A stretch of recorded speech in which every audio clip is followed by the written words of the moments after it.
이 시간에 함께 나눌 말씀의 제목은 그리스도인으로 사는 길이라는 제목을 가지고 같이 하나님 말씀 나누겠습니다. 여러분, 말씀 시작하기 전에 제가 말씀드린 거에 대해 흉보지 마세요. 또 뭐 목사님 또 그럴 줄 몰랐다는 이렇게 하지 마세요. 제가 오늘 좀 저의 부끄러운 이야기를 조금 같이 해볼까 합니다. 다른 목사님들은 이렇게 얘기할 때 막 40일 금식했다느니 뭐 어디 가서 뭘 하셨다느니 소나무를 한 10개 뽑았다느니 이런 얘기 많이 하시는데 저는 그런 경험은 사실 없고요. 제 부끄러운 기억만 계속 머릿속에 남아요. 오늘 그 이야기를 조금 같이 나누고 과연 그리스도인으로 산다는 것이 무언가 하는 이야기를 조금 같이 나눠보려고 합니다.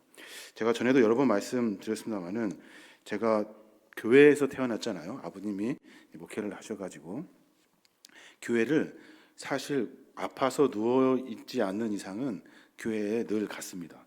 그러니까 출석이 거의 뭐 100%죠. 근데 제가 교회를 한 10개월 정도 안 다닌 적이 있어요.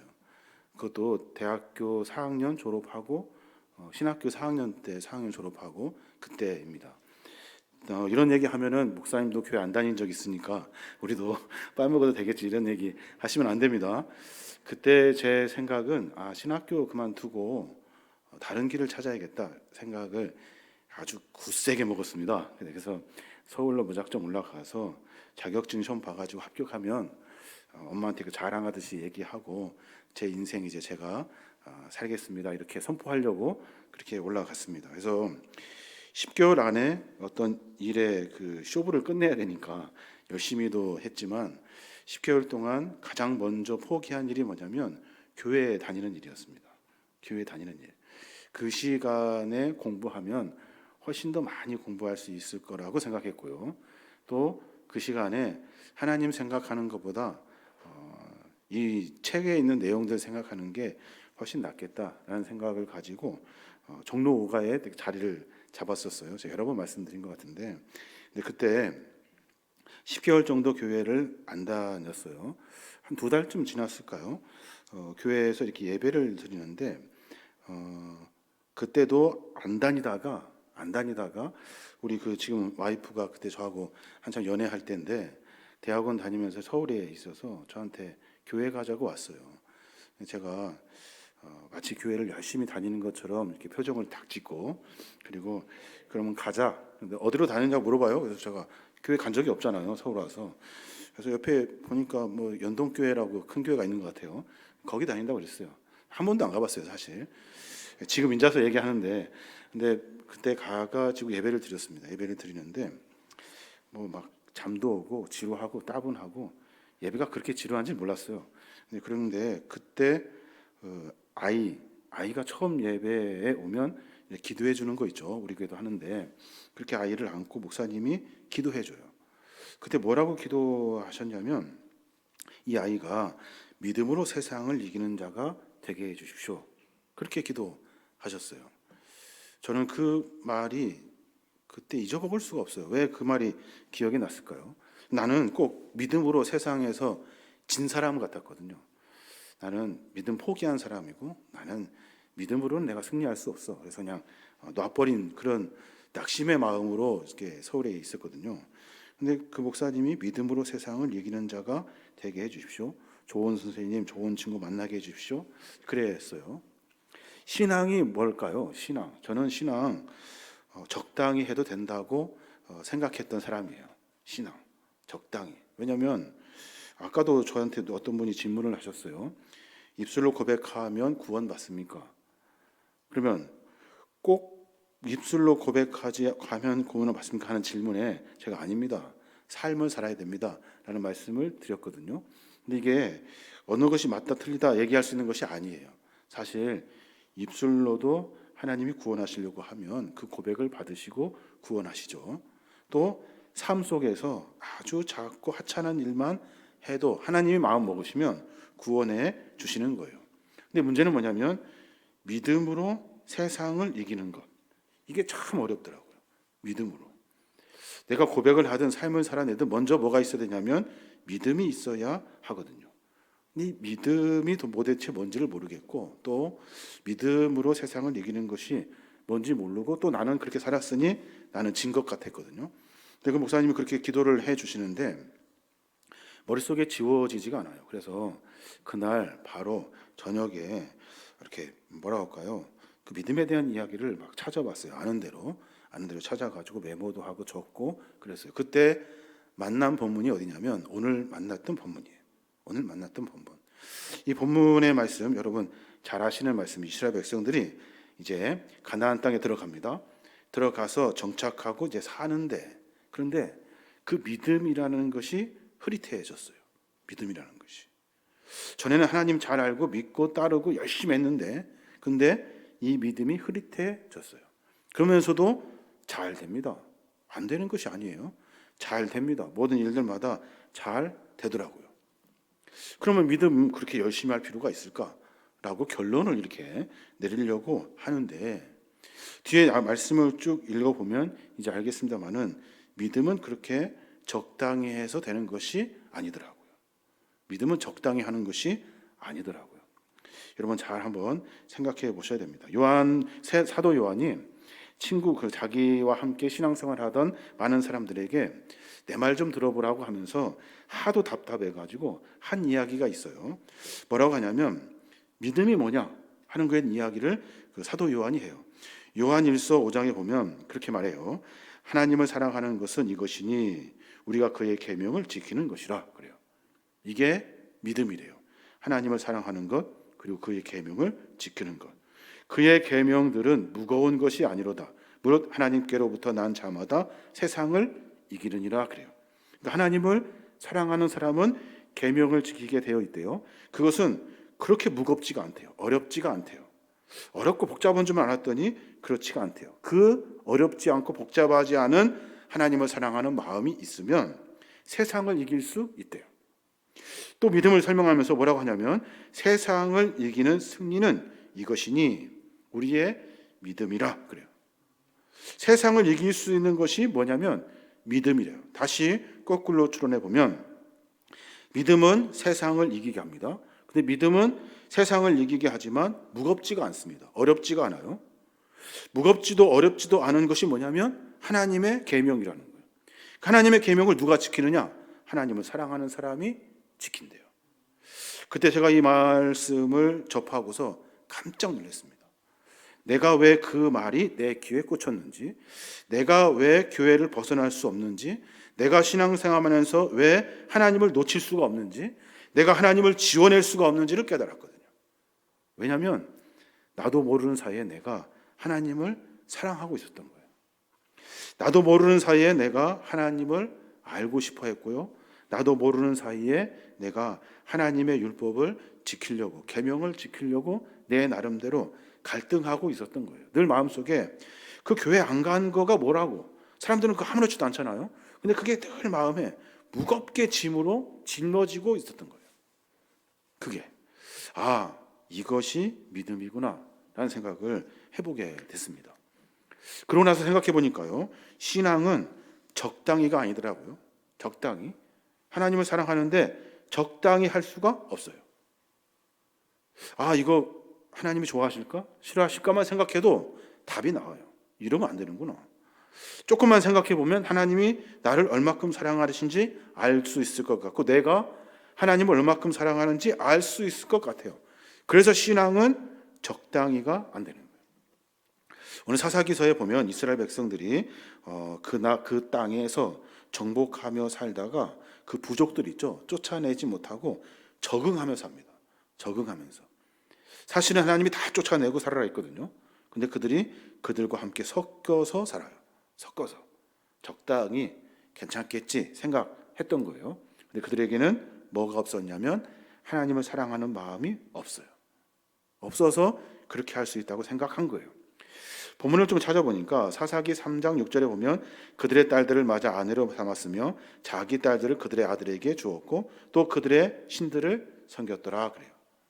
그들에게는 아주 조금의 믿음과 신앙도 없었던 거예요. 자기들 마음대로 살았던 겁니다. 그래도 괜찮다라고 생각을 했던 거예요. 그래도 괜찮다. 마치 제가 교회 안 다녀도 괜찮다라고 생각하고 한참을 안 다니고 멋대로 마음대로 살아도 되겠다 생각하고 마음대로 살았던 것처럼 완전히 하나님을 잃어버린 거예요. 근데 문제는 뭐냐면 처음부터 그들이 하나님을 몰랐는가? 아니죠. 하나님을 잘 알았어요. 섬기고 따르고 명령대로 전쟁도 하고 수많은 일을 했다고요. 근데 그 속에서 하나님의 사랑이 서서히 식어져요.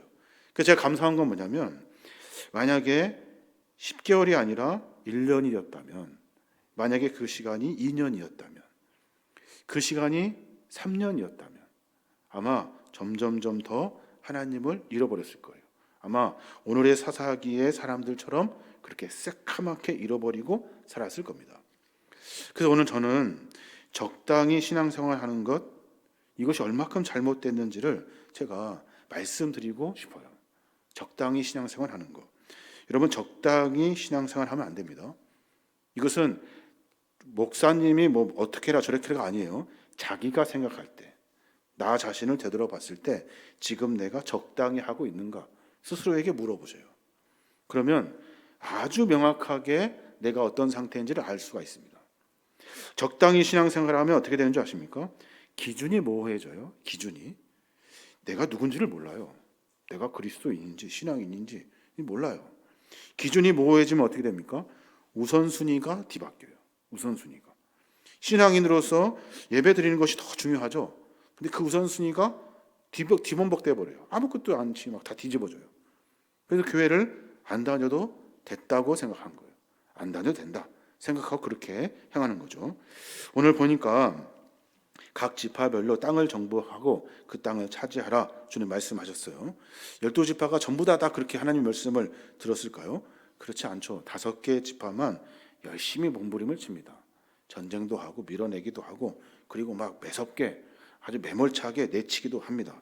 그런데 그 중에 7개 지파는요 적당히 합니다. 적당히. 그게 이스라엘 백성들의 문제예요.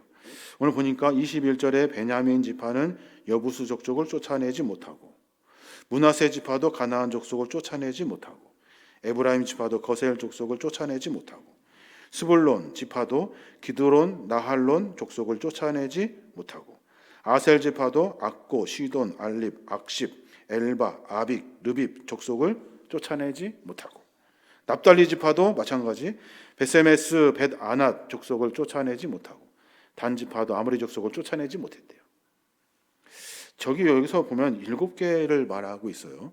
7족속을 쭉 설명하고 있는데 어쩌면 적당히 신앙생활 하려고 하는 내 마음이 하나님을 섬겨야 되는 글쎄요 7가지도 넘는 것들에 적당히 내가 타협하며 살아가고 있는 거예요. 저는 말씀을 보면서 내가 지금 뭐가 중요한지를 모르는구나 라는 생각을 해보게 됩니다. 반복되는 단어 쫓아내지 못했다 이거예요. 쫓아내지 못했다. 이거는 할 수 있는데 안 한 거죠. 쫓아내지 못한 거예요.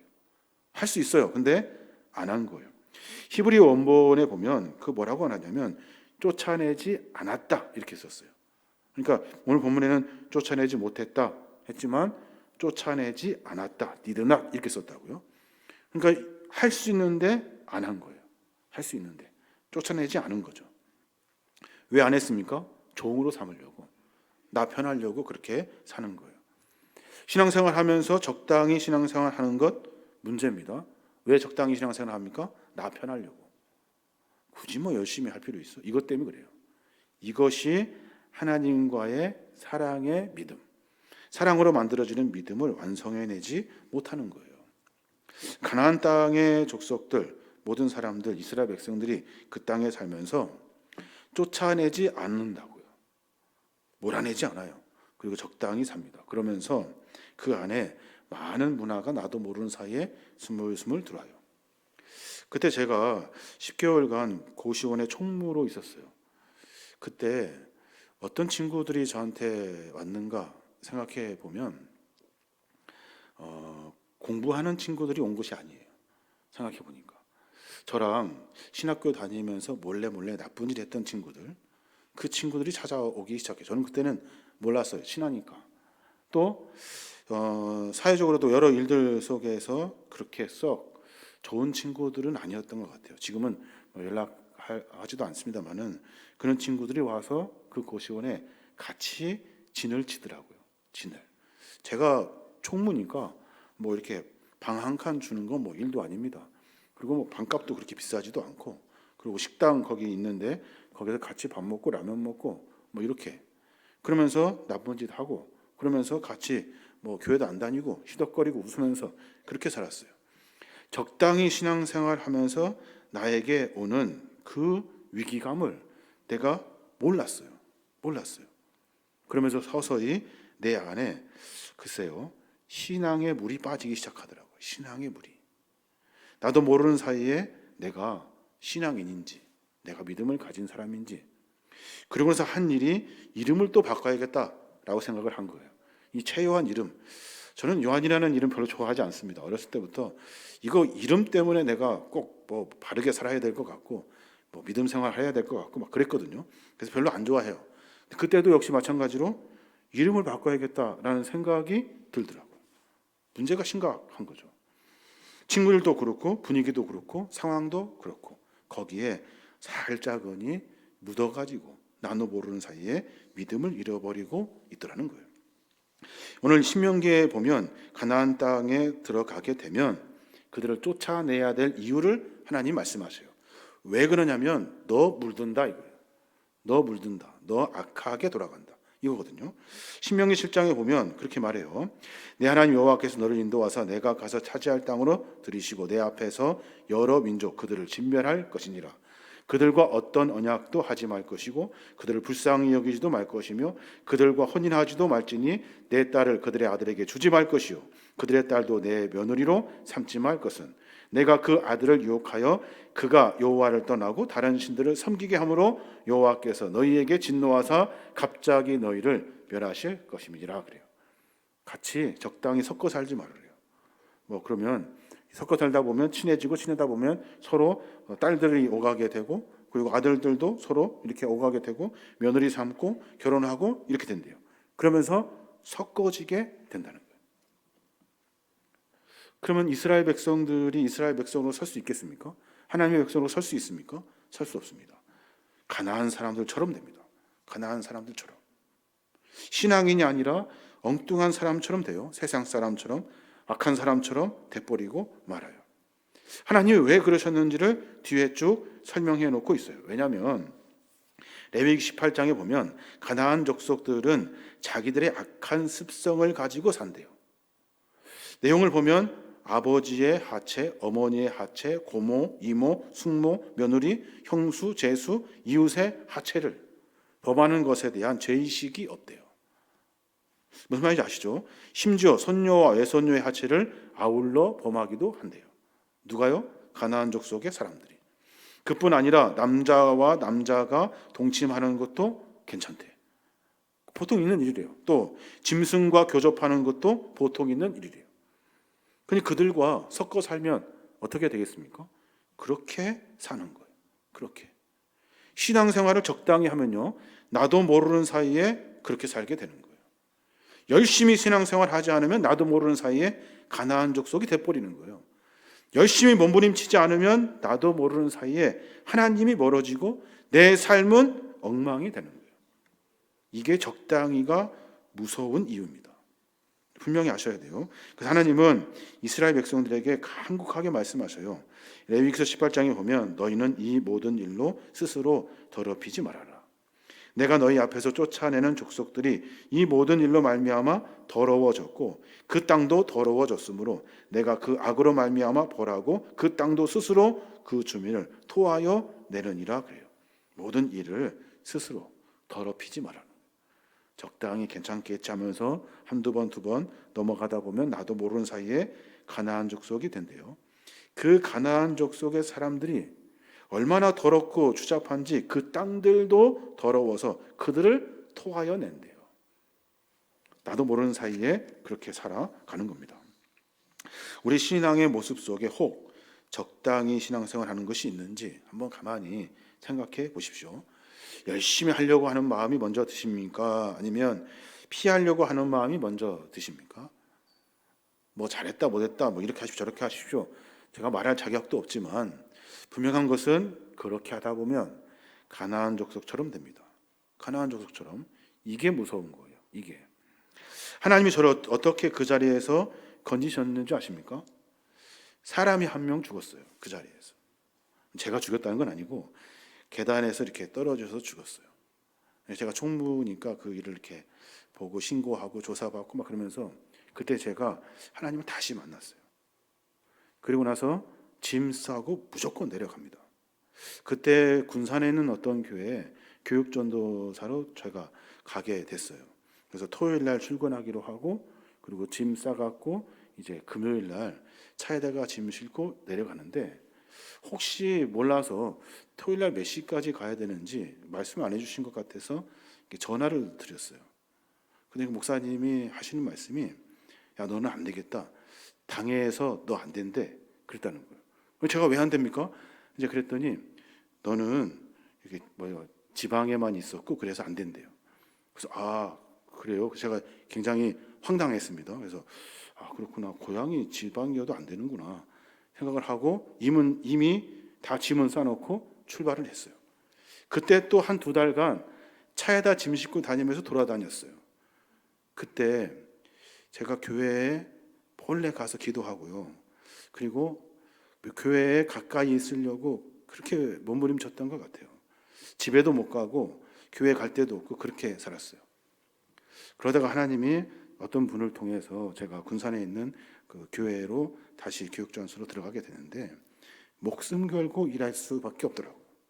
아 하나님이 나를 건져주시고 만약 그때 제가 그냥 쉽게 들어갔다면 몰랐을 거예요. 2달간 세수를 제가 화장실에서 했습니다. 공동 화장실에 세수하고 거기서 머리 감고 그리고 또 차 기름이 없잖아요. 그래서 우리 와이프 그때 저랑 연애할 때 오면 만 원만 제가 그랬어요. 그 10,000원 가지고 기름 넣고 그리고 타고 다녔어요. 그 2달간 그렇게 살았어요. 그때 그 2달 동안 아주 그냥 진을 빼시더라고요. 진을. 하나님 아니면 못 살도록 해놓으시더라고요. 그때 꼭 붙들고 살아야겠다. 절대 장난치거나 뭐 게으름 피거나 적당히 해서는 안 되겠다라는 생각을 깊이 했던 것 같아요. 지금도 제 믿음과 신앙을 보면 적당히 하려고 하는 부분들이 여러 있어요. 저도 그 모습을 보고 참 안타까운데 그때는 참 그렇게 열심히 했던 것 같아요. 하나님 앞에 죄송하고 부끄러운 모습이 있습니다. 적당히 하면 어떻게 된다고 했습니까? 가나안 족속처럼 됩니다. 하나님 안에 건진 못 받습니다. 완전히 다 피폐하게 되는 거예요. 저는 그때 그 경험을 했던 것 같아요. 어떤 목사님은 막 기도 많이 하고 금식하고 이런 얘기를 많이 하셨던 것 같은데 저는 그때 그 경험, 그때 그 짧은 시간을 가지고 지금까지 버티고 살아가고 있는 것 같아요. 어렵고 힘들 때 그때 그 순간이 생각이 나요. 그때 엘리트 고시원이었거든요. 엘리트 고시원. 제가 이렇게 일기도 쓰고 하면서 그 엘리트 고시원은 세상의 엘리트가 아니라 신앙의 엘리트를 키우는 곳이다. 라고 이렇게 썼던 기억도 나요. 그래서 열심히 신앙생활 하려고 했던 부분들이 있습니다. 주님 말씀하셔요. 요한복음 15장에 보면 내 안에 거하라. 나도 너희 안에 거하리라. 가지가 포도나무에 붙어있지 아니하면 스스로 열매를 맺을 수 없음같이 너희도 내 안에 있지 아니하면 그러하다 그래요.